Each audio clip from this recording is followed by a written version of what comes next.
Welcome to All About Agatha, the podcast dedicated to reading and ranking every single mystery novel written by the Queen of Crime, Dame Agatha Christie. I'm Catherine Brobeck. And I'm Kemper Donovan. And this week, we're actually not exactly talking about our dear Agatha.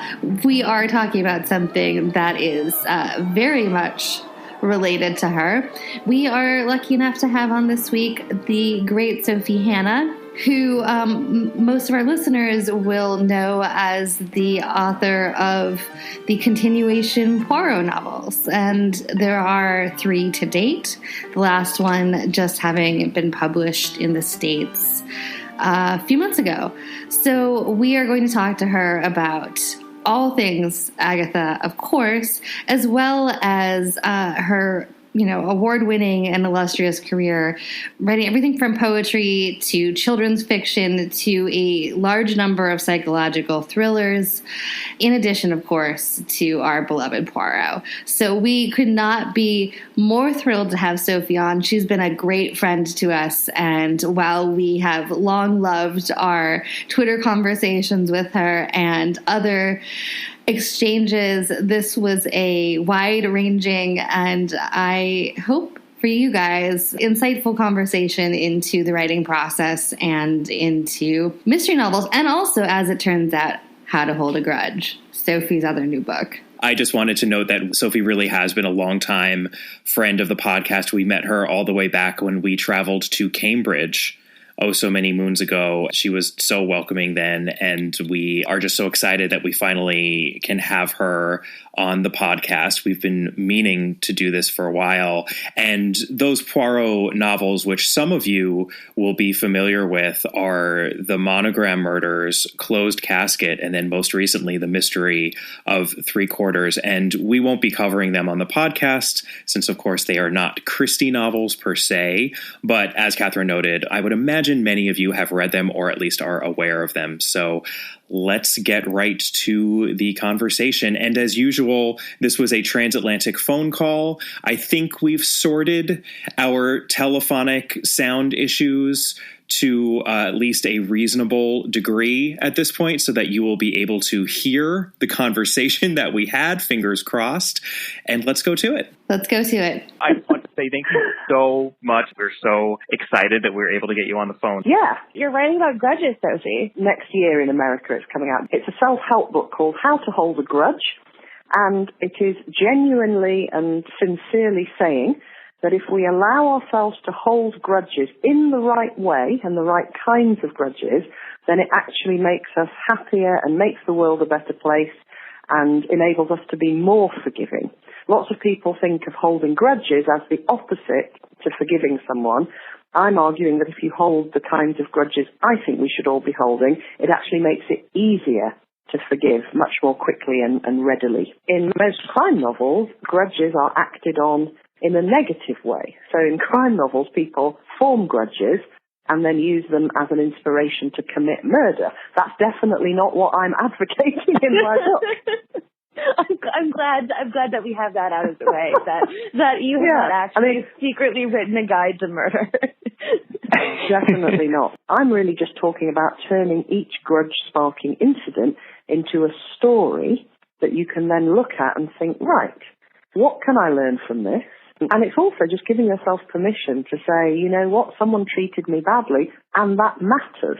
Often when we hold grudges in the wrong way, in a toxic, bitter way that's going to make us feel worse and possibly make us do something aggressive to the other person, the reason we do that is because we feel something bad has been done to us, and we haven't done anything to address that. So we kind of seethe and we're bitter and we're upset and we cry and we rant. If you give yourself permission to create and even write down your grudge story and kind of officially induct it into your grudge collection, well, then you are not just anymore someone to whom something has been done. You are someone who something unfortunate has happened to, but you have responded by creating your grudge, and that is your symbolic, commemorative justice object. So you're no longer just someone who's acted upon. You become an actor in the story yourself, and that's really empowering. Right, of course. Although I have to say, Sophie, it does sound like this could be a guide to end crime fiction, and I don't know that any of us want that. Yeah, well, it's certainly true that crime fiction relies on regular murders being committed. That's the great hypocrisy in my theory, isn't it? Because I want everyone to live in this enlightened, grudge-holding way, but if they all listen to me, then there'd be no more murders. But maybe that would be good. As long as there can be fictional murders, it would be great if, like, real murder died out altogether, but fictional murder became even more popular and strong than it already is. I'm curious if that's how you came to write this book, because a lot of the scenarios sound to me like the opening chapter of a book of crime fiction, then just completely gone in another in the other direction from where it could have gone. I think there's a link, but it's not the causal link that most people might imagine. So I think the fact that I am so interested in grudges and that I have always had lots of grudges is definitely linked to the fact that crime fiction is the genre I've always wanted to write and read. I think what it shows is that I'm really, really interested in human behavior, and in particular in kind of dysfunctional human behavior, or how we react to negative experiences and kind of weird, dark psychological things. And I think I've had that from when I was very young. I remember as a child noticing the behavior of grown-ups, not all grown-ups, but certainly a large group of them, and thinking, that's really weird. You're supposed to be a grown-up and you're behaving like a complete, weird, dangerous person, and this is really weird. You're supposed to be a teacher who's responsible for me, and yet you're being very unfair. And, so I would notice grown-ups' behavior and think it was weird and dysfunctional. And that, I think, made me want to read mysteries where the solutions to the mysteries are always weird quirks of human psyches. So that led to that, and I think it also led to me being interested in grudges, because if you're not interested that much in human behavior, you probably aren't going to hold a lot of grudges, because you wouldn't necessarily want to remember something that someone did or said from years ago, because you wouldn't find it that interesting. I mean, certainly my husband doesn't really hold grudges at all because he can't be bothered remembering any stories. I was jokingly but also seriously say to him, if Eckhart Tolle, the author of The Power of Now, right? If Eckhart Tolle were ever to meet my husband, he would just love him instantly, because my husband is so in the now. I've never met anyone more firmly anchored in the present moment. He doesn't remember what happened yesterday. He's not interested in what might happen tomorrow. He just does whatever he's doing then. Whereas I remember interesting stories, whether it's fictional or factual. I just remember those stories of this person did that to that person and this was why. And one of the things I say in my book is that there are sort of personality types that makes you more or less likely to hold grudges. And one of the key personality types that's more likely to hold grudges is people who see everything in terms of stories, their own life, the world in general. If you love stories and if you live by stories as a writer or a reader, you are going to be more likely to see the story potential in everything that happens in your life. And that, I think, is more likely to predispose you to being someone who holds grudges. And, I think this is another reason why I'm so obsessed with crime fiction and why I love it so much, because in real life, we can never really get further than our speculation about other people's motives. And while, that's fine and we all adapt and we all learn to live with that, it's great to have a genre of fiction like crime where at the end you find out exactly why somebody did something. And I think that is what I love about crime fiction. It's like, finally I get some answers to all my questions about why people are so strange. We have listeners, and there will be many listening right now, who tell us that they don't go into a novel looking to solve it as a reader. They go along and they follow, and I think that is a perfectly valid and acceptable way to read anything.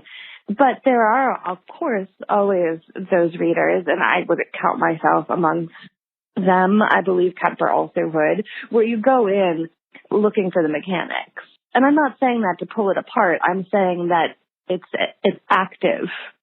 And I think that is the satisfaction often in puzzle mysteries, obviously more than like a psychological thriller. Yeah, there's various levels to that. So I absolutely love the mystery element. The mystery and solution package is what I love about crime fiction. If a crime novel is not mystery and solution driven, I am unlikely to enjoy it. So whether it's a psychological thriller where you're wondering and wondering and wondering and then you get the answer, or a traditional detective novel where you get clues and then you get the answer, I don't mind which of those it is, but it has to be puzzle and mystery driven in order for me to love it.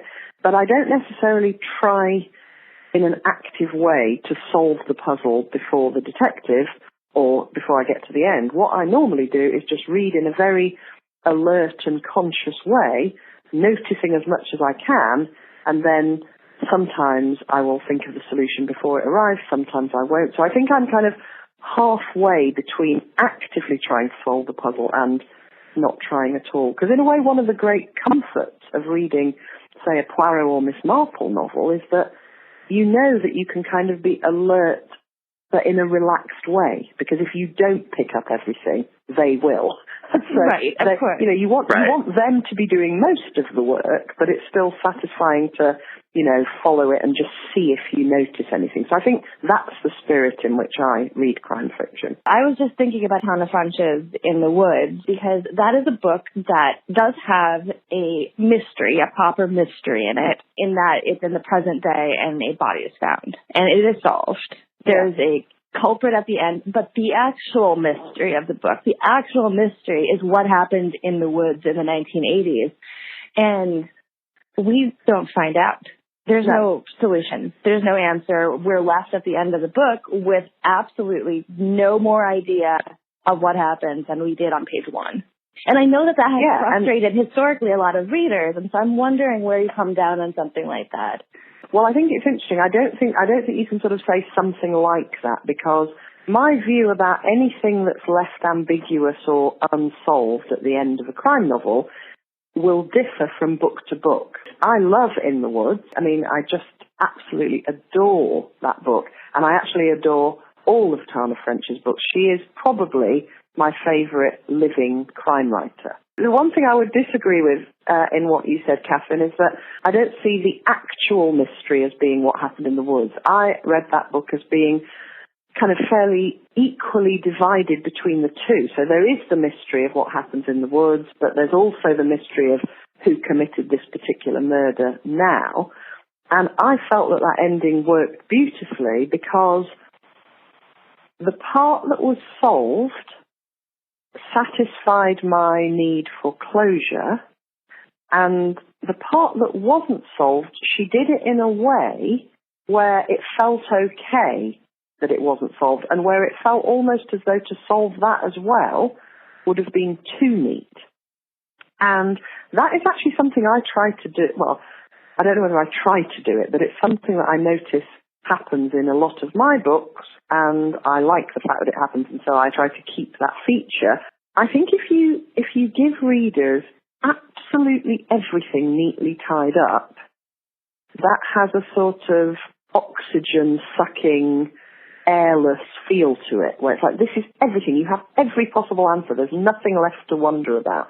So what I like is to solve the main kind of driving mystery, and I think in The Woods it's clear that that is the murder mystery. Right. But I also like to leave something open for the reader to wonder about. So that's another question then. So your contemporary crime fiction versus the new Poirots do have a sort of different angle on that, wouldn't you say? I mean, just by necessity of having to follow in the Christie style, even if it's your own. I mean, do you feel a difference in, for example, levels of ambiguity in writing one of your contemporary crime novels versus writing a new Poirot? Well, I think it's interesting because, firstly, I mean, yes, obviously my Poirot novels are different from my contemporary thrillers, but those differences are mainly actually on the surface. So in a contemporary thriller that I write, there's going to be, you know, the internet, and people are going to use colloquial language from now. whereas in a Poirot novel it's going to feel more like it's set in 1930 because it is.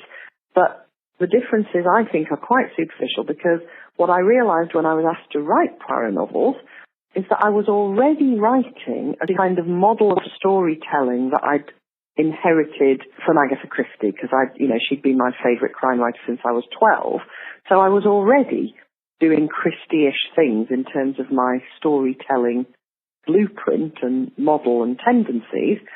And it was just like being invited to come out of the closet, really, when I was asked to write a Poirot, because I was like, I'm already writing Agatha-ish books, but no one has noticed because they're in a contemporary setting.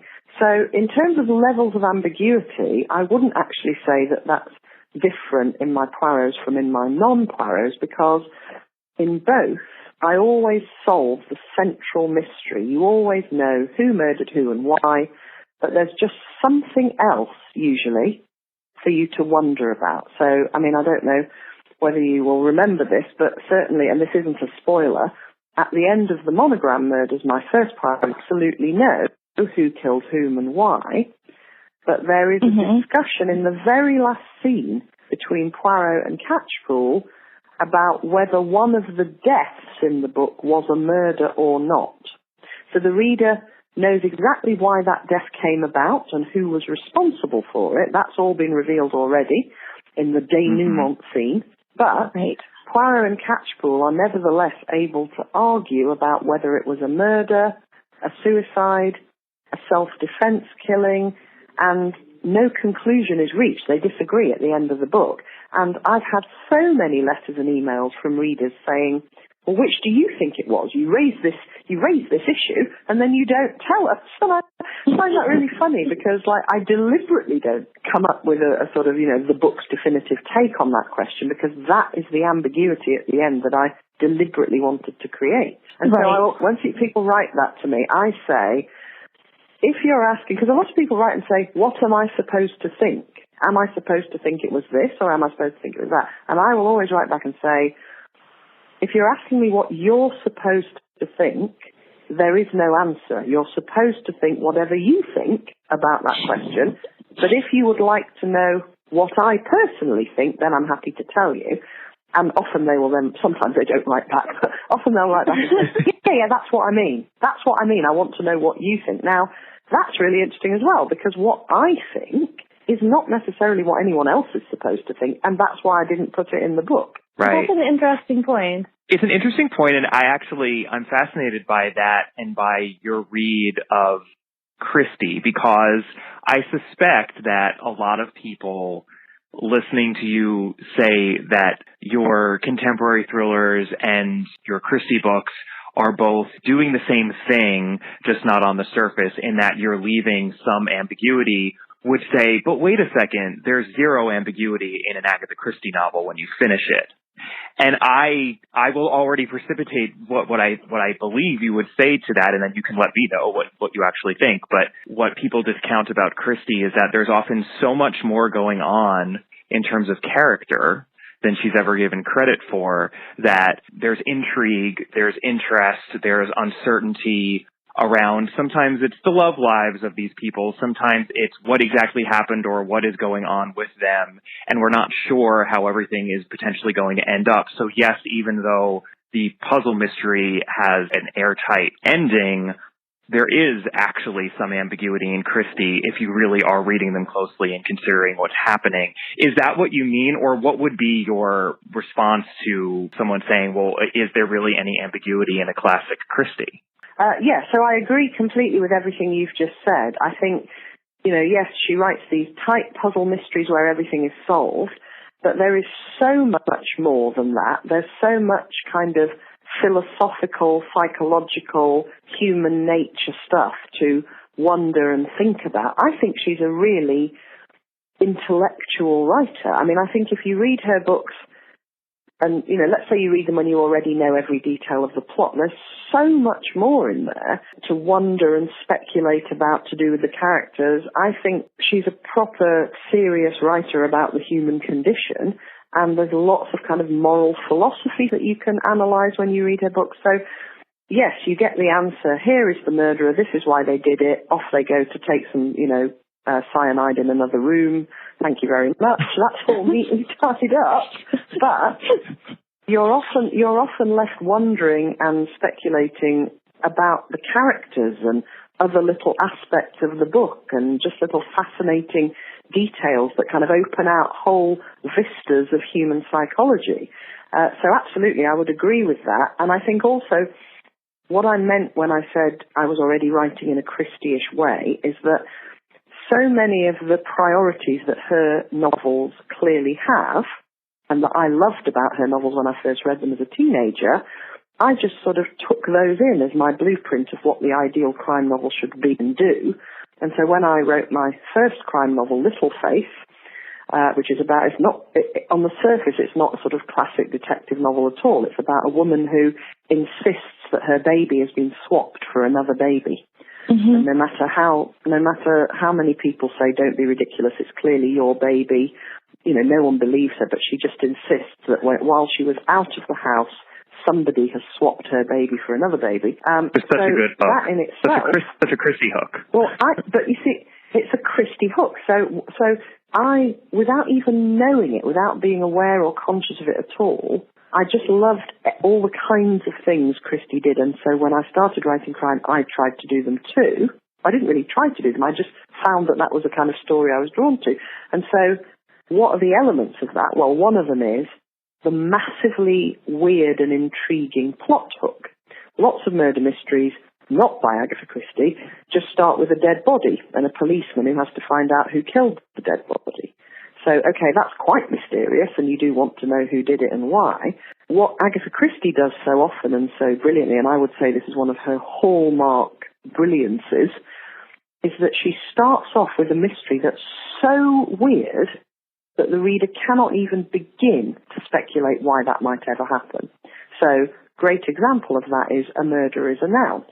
Why would anybody ever advertise a murder in the local newspaper? And it's precisely the fact that we can't think of a reason why anyone might ever do that hooks us in. We have to find out. So that's one of the things that I would say is an Agatha-ish thing that I was doing, long before I was asked to write Poirot. And there's other things as well, like, the fact that the puzzle-based mystery is celebrated and it's such an essential part, and the practical puzzle of who kills who and why is a kind of symbolic stand-in for the deeper puzzle of how do we ever know anything about other human beings. I mean, there's all kinds of elements of Christie, things that I would say are core Christie elements, and a lot of them, because I loved them so much when I read her books, I sort of found that was the kind of book I wanted to write. Well, I mean, I would say that, we covered Sad Cypress, which I had remembered reading as a kid. But when we covered it again, despite the fact that there are a few significant plot holes in it, both Kemper and I think really loved it, to the extent that when you reread it in 2018, it felt almost contemporary. And she's been gaslit, essentially, in it. And, that's like an interesting phenomenon that can be relevant in, 1940 or 1939 and be relevant today. And that is a psychological, absolutely. Ambiguous plot there. Yeah, and she was writing about human nature, and that's why her books don't feel dated at all. I mean, I would say absolutely the same is true of The Hollow. When you read The Hollow, I mean, it might be set in whatever year it's set in, and she might have written it ages ago, but all the sort of central things in it still feel so relevant. And I think it's because she has this simple, clear, elegant style. Her books are not overly adorned and overstuffed with detail, and so she kind of manages to drill down to archetypal stories and essential emotions and human character traits, and that's what makes her books so brilliant. It's interesting, actually. I listened to the Sad Cypress episode because I listen to your podcast religiously, and sometimes join in. Yeah, no, I love it. I'm completely addicted to it, and I sometimes join in from home, and I think, hang on, they can't hear me. My mother likes to say that she'll listen to it out in her studio, and she'll sometimes find herself responding bonding because obviously I'm her child, and she will sometimes like try to talk back and then remember that it's actually a recording. Yeah, exactly. No, I do that too. And actually one of the things I thought, because I think there's lots of brilliant things about Sad Cypress, particularly Eleanor as a character, and the stuff around her sort of personal story I think is really, really brilliant. But Sad Cypress is not one of my favourite Poirot novels, and so one of the things I often think to myself when I'm listening to your podcast and you get to the rankings bit, I always think if I was going to rank them, I would need to have some sort of criterion like overall feeling of that was absolutely ace when I finish reading it. Well, because no. You know, we talked about this. We did a re-rankings episode. Comfort and I got into a little bit of an argument. You know, normally we're pretty simpatico, but we got into a little bit of an argument about the concept of what I think I put perhaps erroneously as readability. And what I meant by readability was I really enjoyed reading that. Yeah. I think that's probably different. Readability to me would suggest like easiness of reading. Right. Kind of, yeah. I think for me, the key thing that determines whether I love an Agatha Christie novel and it's one of my absolute favourites, or whether I think I'm not so keen on that one, it's not actually about the specific properties and strengths of the book. It's about how much I felt when I was reading it. This is amazing. I'm having a brilliant time. I'm absolutely loving this. So, for example, one of the ones that I really, really love is Murder at the Vicarage, because when I read it, I just loved every I mean, it was just such an enjoyable reading experience. One of the most enjoyable reading experiences that I've had with any of Agatha's books. But I don't think that was to do with the precise mystery and solution combination, which I can barely remember actually now. And I reread it relatively recently. And yeah, there's others which have obvious weaknesses, which I absolutely love. And then there are some which are technically more perfect, which I'm not keen on at all. So if I were doing a ranking system, I would definitely have as one of the criteria overall loving reading it experience, you know. Well, Murder at the Vicarage, I think, is pretty high right now. And we were talking about that. And it's because we both agreed that we are very, very fond of it. I know I've started using our setting and tone category as including a little bit of that ineffable kind of sense of, did I really enjoy this or not? Because I guess I'm making the rather weak argument that some of that is at least due to the quote-unquote readability of it, or whatever kind of magic she was doing as a writer, which is more of a combination of things that you can't really pull apart, which is your point. I mean, I totally agree. It's why we need to always do that checking in on the rankings thing and just kind of reorder things based on our overall sense. Because, you know, you read a book and when you talk about how you feel about it or you think about your thoughts on it, you're not saying, okay, well, this is what I think about this component. It is more of an overall feel. I think that's really true. Yeah, no, I think that's the main thing. And I've actually got a theory, which could be totally wrong, but I've got a theory about what that might at least partly consist of. What is it that gives some books that overall feel of, oh, I just love reading this?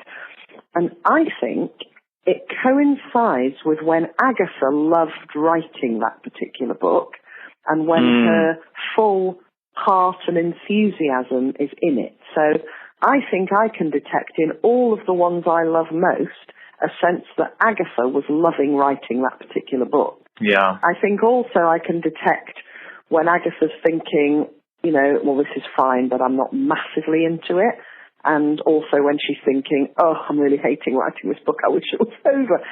I think, you know, I'm not sure that would be true of every author, but I certainly think for Agatha, you can tell the ones that her heart is truly in. And I think she's a writer who really successfully communicates to readers that sort of feeling and emotional state and enthusiasm. I mean, one of the things that I think makes her so popular and best-selling and brilliant is her love of storytelling. When you're reading a great Agatha Christie story, you can feel that sort of sense of, isn't this a brilliant story, and aren't brilliant stories the best thing ever?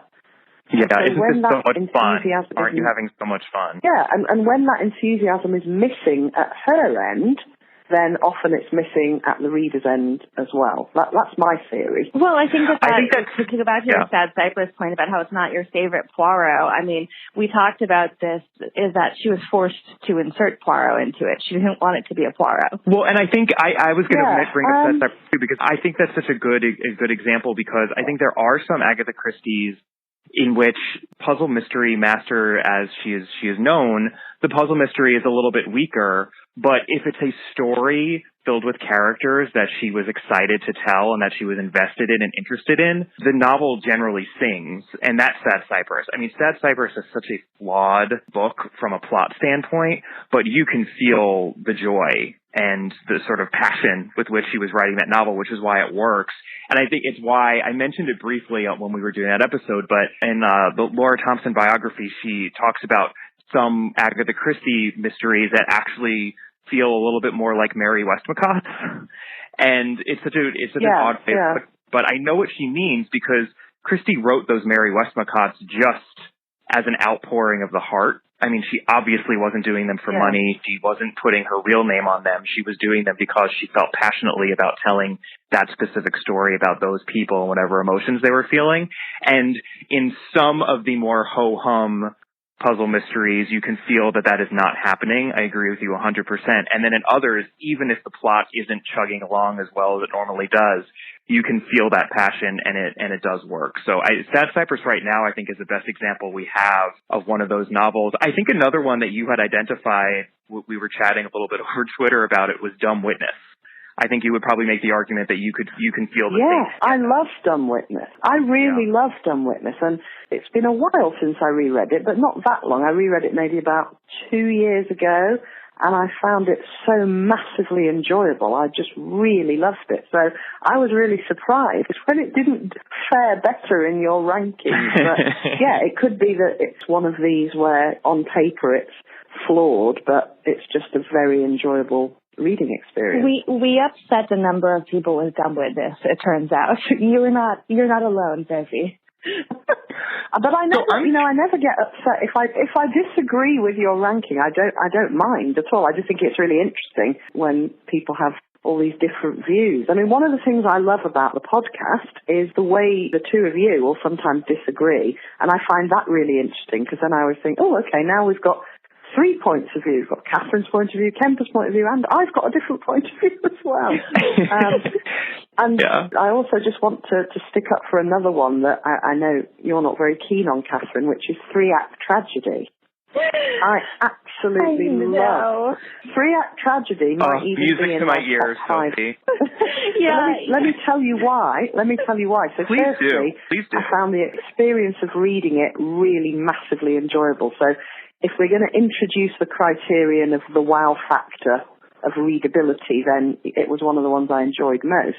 But I also think that the first murder and the third murder in it are so conceptually brilliant and interesting and innovative that I think that puts it up there with Roger Ackroyd and Orient Express as being in that sort of top tier of books where she really showed that the crime novel can do more than we might have thought it could do. So the reasons behind Murder Number 1 and Murder Number 3 in 3-Act Tragedy are just such genius sort of conceptual ideas. That really raises it up for me. I mean, my problems with it are well known, but I will say, this is not such a spoiler, but the idea of a test drive murder is pretty great. Yeah, it's amazing. It's so brilliant. Sophie, I'm curious. It sounds like before you started this endeavor of writing new Poirot novels, you had read every single Agatha Christie novel, or close to it. Oh, yeah, more than once. I'd probably read all of them twice, and about half of them 3 or 4 times. So what did you do specifically in preparation for writing the first one? That's what I'm so fascinated by. Did you reread the Poirots? I started to reread the Poirots because I'd obviously read them all already quite a few times, but never from the point of view of someone who was about to write one. And that makes it all very different. You read in a much more analytical way. So yeah, I reread, I would say before I wrote the Monogram Murders, I reread maybe 10 of the Poirots. And then before writing Closed Casket, I reread another 10. And then before writing Mystery of Three Quarters, I reread the ones I hadn't yet already reread. And now, as I'm about to start thinking about starting to write my fourth Poirot novel, it's now been sufficiently long since I did my original rereading that I can start from the beginning again. That's the great thing about Christie. She solves the problem of what do I do when I get to the end, because there are so many of them. Yeah, by the time you get to the end, you can just start over. Brilliant. Yeah, exactly. And I also think it's a sign of what a brilliant writer she is, that you can start reading one of her books for the 5th time and it still feels vibrant and interesting and exciting and new. Even if you know who did it and why, even if you remember that, which you generally will. Now, there's not many writers that applies to. There's not many writers whose books are just as enjoyable to read, even when you've read them 3 or 4 times. I totally agree, and I think that goes to that sense of there being other elements of the story that exist outside of the puzzle mystery and that are left to explore and left open at the end. And I just have to say, because I've been thinking about it in my head since we made that point many minutes ago, but I think one of the elements that is so often left hanging in the air for readers to ponder is justice, right? It is this whole idea. We say that a murder mystery, and especially a classic Christie-ish murder mystery, wraps everything up and the culprit is caught and order is restored, but that's not really true. And I think so many of the good Christies are obsessed with this idea of, call it whatever you want, moral justice or extra legal justice, but this notion that, was this really okay? Did the murderer get his or her comeuppance? Should they have gotten their comeuppance? And some of the strongest Christies really grapple centrally with that issue, Murder on the Orient Express, and Then There Were None, or Deal by Innocence. And that really fascinated Five Little Pigs. Five Little Pigs. So I think that is also that is left sort of hanging there for readers to ponder. And on rereads also, when you can really start focusing in on that, it's, she deals with that question in such fascinating ways. Well, and I think that, Sophie, you mentioned the idea of wrapping something up by having the murderer go take cyanide in another room. And I mean, that raises its own totally separate question, totally speaks temper to the idea of extra-legal justice. And can you focus on that? Is it actually okay that Poirot just lets somebody go OD in another room rather than go through the Peril at End House? That's what we're talking about. Murder on the Orient Express is really interesting from that point of view, and I think it's interesting in a way that I've never heard anyone talk about. I mean, it's obviously interesting from the point of view of, is this justice, or is it in fact yet another injustice? So that's a sort of central justice question in Murder on the Orient Express. But there's another that I think is, if anything, as interesting as that, which is Poirot at the end is happy to leave it up to some random guy to decide what ought to happen. And that doesn't happen in any other Poirot novel. Normally Poirot says, these are the facts, this is the murderer, justice is now done. In Murder on the Orient Express, this crucial question of whether legal justice should be done or whether there is a higher law of justice that must be obeyed first, such a crucial question, Poirot leaves it in the hands of a random guy on a train. He says, what do you think? I'll leave it up to you, random buffet car assistant. It's not actually a random buffet car assistant, but I find that really interesting, because Poirot is at the same time saying, I, the great Hercule Poirot, think that there are more important justice considerations than what's strictly legal. But he's also saying, but if you, a random guy on a train, disagree, let's do it your way. So it's almost like he's trying to play God, but also being more humble than he's ever been at the denouement of any of his other adventures. He does a similar thing in Five Little Pigs to the extent that, without spoiling who the murderer is, he says that he might consider taking it to Scotland Yard, but that there's not really any evidence and that he'll just maybe see how things go. And it's clear that the punishment in Five Little Pigs is a moral one and that it's been done. it's still him making the decision. It's still him saying, I'll see. I mean, whereas Murder on the Orient Express, it almost feels like he's allowing what happens, what ultimately happens at the end legally, he's allowing that to turn on something as random as a head or tail flip of a coin. Because there's nothing to suggest that the random guy on the train that he assigns this responsibility to for making this huge decision is someone who he regards as particularly wise and amazing. He's just like the guy who happens to be sitting next to him. I think the relevance of him delegating that decision to that bloke has never been fully focused on or discussed. Well, I think that there's an argument to be made, and we certainly felt it rereading Murder on the Orient Express, which, we've all probably read multiple times. Yeah. Despite the brilliance of the plot, it's, as a Poirot, you don't get a lot of fleshed out Poirot in it. Some of his motivations in it seem a little bit inexplicable, perhaps because there's not an interlocutor for him. I don't know. But you do end up a little bit with him doing more of a procedural from his standpoint than you do in other books. I think Christie plays with the idea of discomfort over who is the ultimate arbiter in justice, right? I mean, we do all live in a society, and she generally upholds the notion that we should be law-abiding and just go by what is legal and what's not. And that's always the answer in Miss Marple. I mean, Miss Marple is a hardline sort of conservative upholder of everything, including the death penalty. I mean, she several times comes out very hard for capital punishment and looks forward to murderers being hanged. But in Poirot, there is often this ambiguity, and I think that it is often overlooked because it's messy and it's inconvenient, and it's not what the popular kind of conception of Poirot is.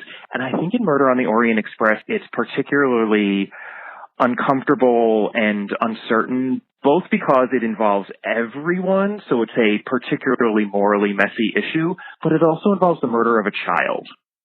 And I think that perhaps him handing it over to someone else shows some of that discomfort of him as a character and even Christie as an author. I don't know, but I agree with you. It is a fascinating question, and I don't think anyone has dealt with it sufficiently. And it is specific to that book, isn't it? Yeah, it is. And I wonder whether it's almost like, in terms of just the symbolism, there's a kind of way in which, by Poirot giving this decision to someone else, which is much more collegiate and cooperative than his usual mystery-solving method where he works it out and he is the ultimate authority, but by being willing to share responsibility and even delegate responsibility to this other man, that feels like a sort of echo of everybody getting together to commit the murder in the first place. So it's a murder where lots of people join in, and it's a solution where Poirot invites someone else to join in. So that feels like, in terms of the imagery and the symbolism, that feels like a link to me. I like that. I'd have one other very specific question that I'm dying to ask you, which is, when this whole project of continuing Christie came about, were you given a choice between continuing Poirot or Miss Marple, or was the idea always we want to do a new Poirot novel and let's leave Miss Marple till later? So when we had our initial meeting, the Christie family and I think what happened was that Matthew Pritchard, Agatha's grandson, who at the time was chairman of Agatha Christie Limited, Matthew asked me if we were to ask you to write an Agatha Christie continuation novel of some kind, would you have any preference as to what kind you might do? Would you like to write about Poirot or Miss Marple or one of the other characters? And I said, well, as a reader, I've always loved Poirot and Miss Marple equally. Those were the books that I liked by far best. Those were my top-notch Christies, and I couldn't really choose between them. In terms of actually writing one, I had an idea that I thought would work brilliantly for a Christie continuation novel, and it was an idea I'd had for several years, actually, and I'd kept trying to use it in one of my contemporary thrillers, and it just wouldn't work, and I was always very puzzled by this. I kept thinking, I know I love this idea, I know it's a great idea, why won't it go in to any book that I'm writing. And then when the possibility of writing a Christie continuation novel came up, I suddenly thought, aha, that idea would be perfect. And I realized that the reason that I hadn't been able to lever it into any of my other crime novels up until that point is that it wasn't a contemporary idea. It just wasn't an idea that would fit well in contemporary psychological crime fiction of the sort that I was writing. But when I thought of doing it as a Golden Age detective novel, then it seemed to really take off. So I'd already worked all that out, and I thought, right, this is the idea that if they do ask me to write any sort of Christie continuation, this is what I want to do. And that particular idea just felt more Poirot-ish than Miss Marple. So when Matthew said, have you got a preference, I explained that. I said, no, it feels more Poirot-ish than Miss Marple-ish. And he then said, well, in an ideal world, Poirot would be the character that we'd most like to see resurrected. So it was just a coincidence. They had a sort of preference in that direction, and I had an idea that I felt would work better for Poirot. And that was the idea that became the Monogram Murders. And the reason I thought it would be better for Poirot is that the solution and the denouement scene involved a lot of clever showing off.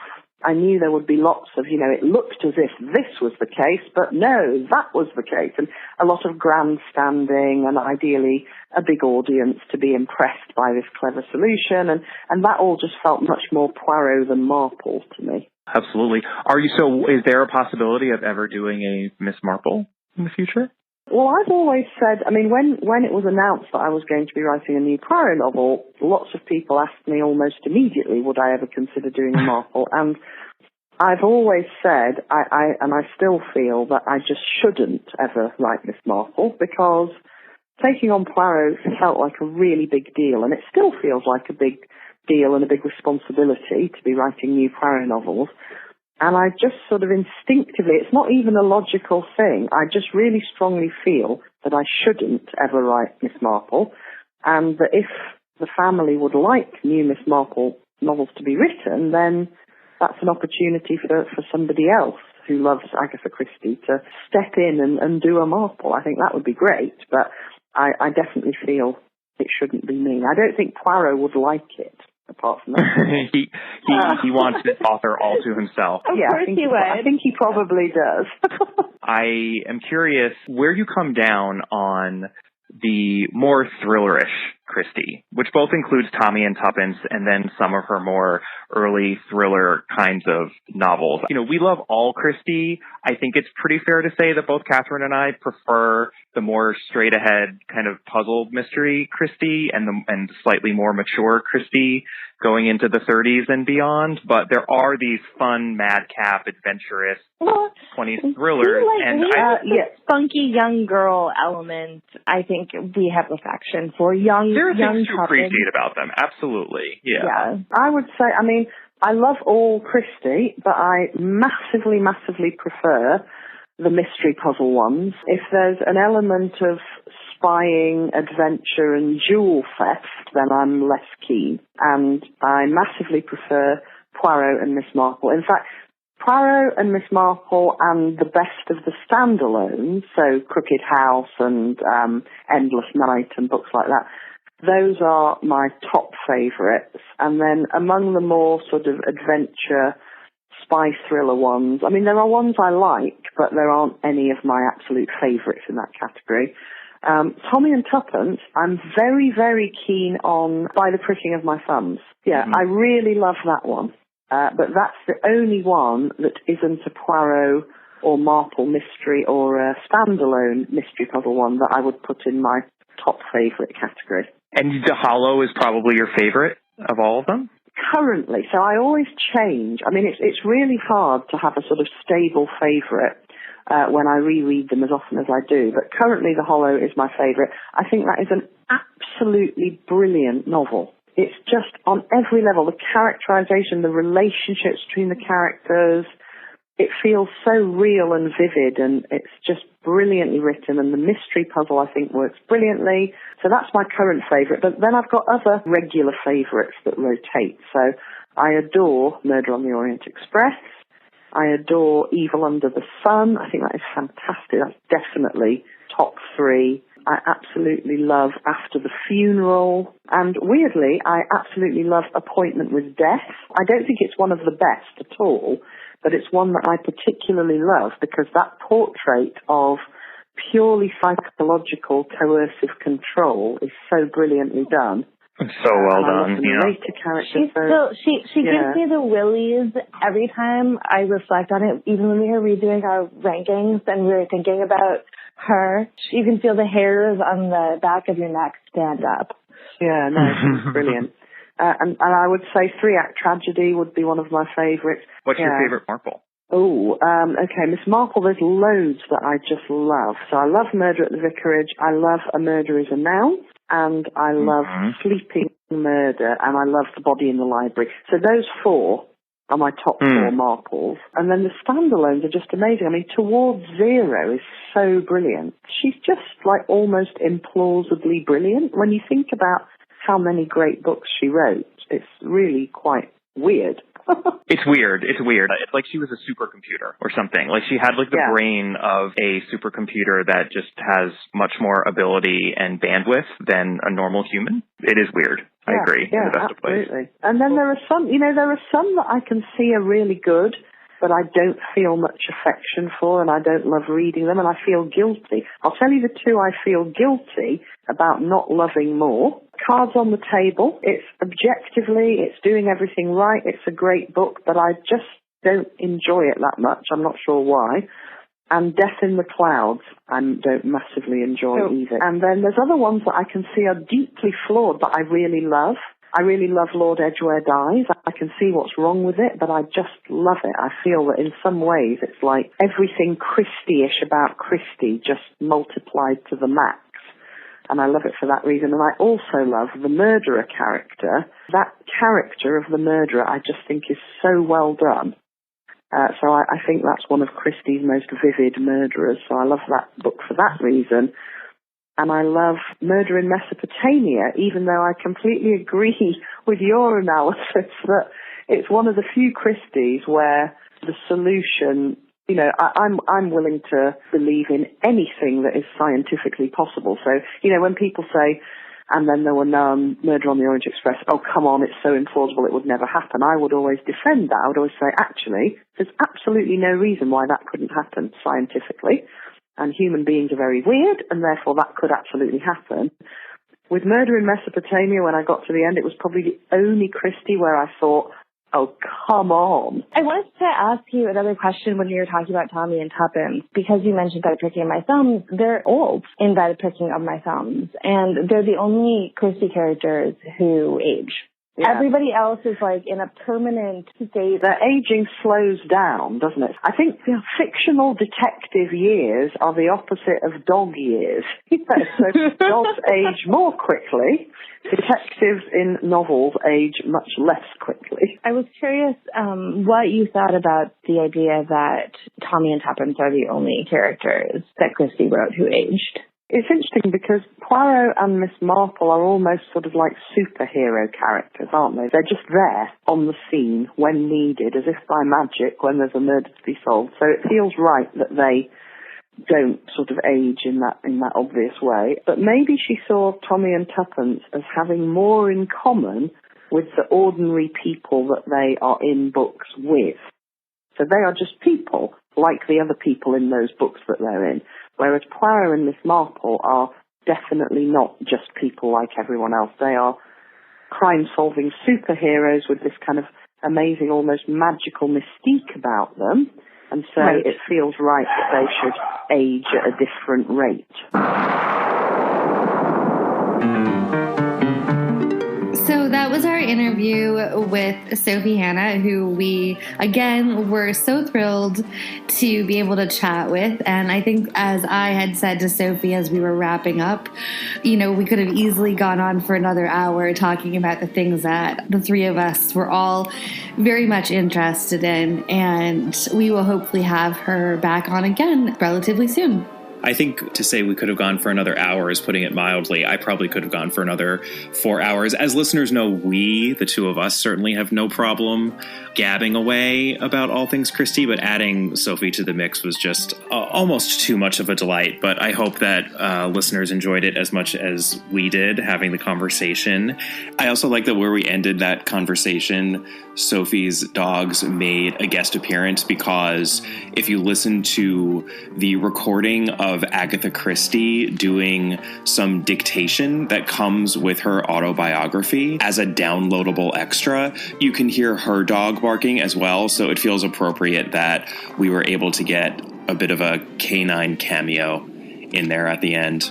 We should also note that Sophie's podcast is live. She has a couple of episodes under her belt at this point, and that is called How to Hold a Grudge, a companion podcast to her new book, which we discussed earlier in the episode. Although her book is not required reading for the podcast, listeners will be able to enjoy what she has to say and appreciate her interesting and quite revolutionary views on grudges and grudge holding by tuning in.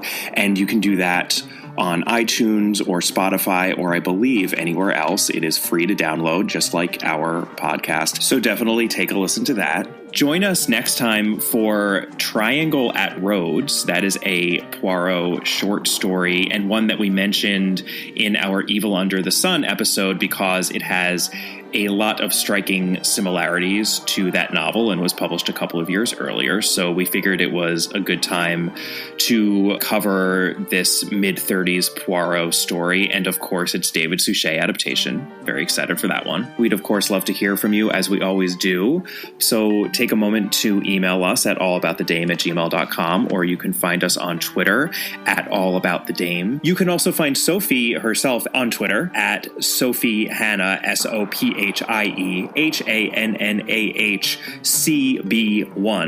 And you can find us on Facebook. Our Facebook page is All About Agatha. Our Instagram handle is at All About Agatha. As always, we really appreciate the ratings and reviews. We've gotten a bunch of them recently, and they make us so happy. So if you haven't done that, just take a moment and do it. You will brighten our day and perhaps yours as well. We also wanted to give a shout out to our listener, Jacob, who turns 14 today and is apparently a longtime fan of Agatha Christie, though as one who is significantly older than Jacob, I'm not sure that being 14, you could be a longtime fan Although of I would anything. I would like to point out that we bring up all of the time that we started reading Agatha Christie in probably 5th grade. And so I fully believe that Jacob could have made his way through the entire Christie catalog. This is true.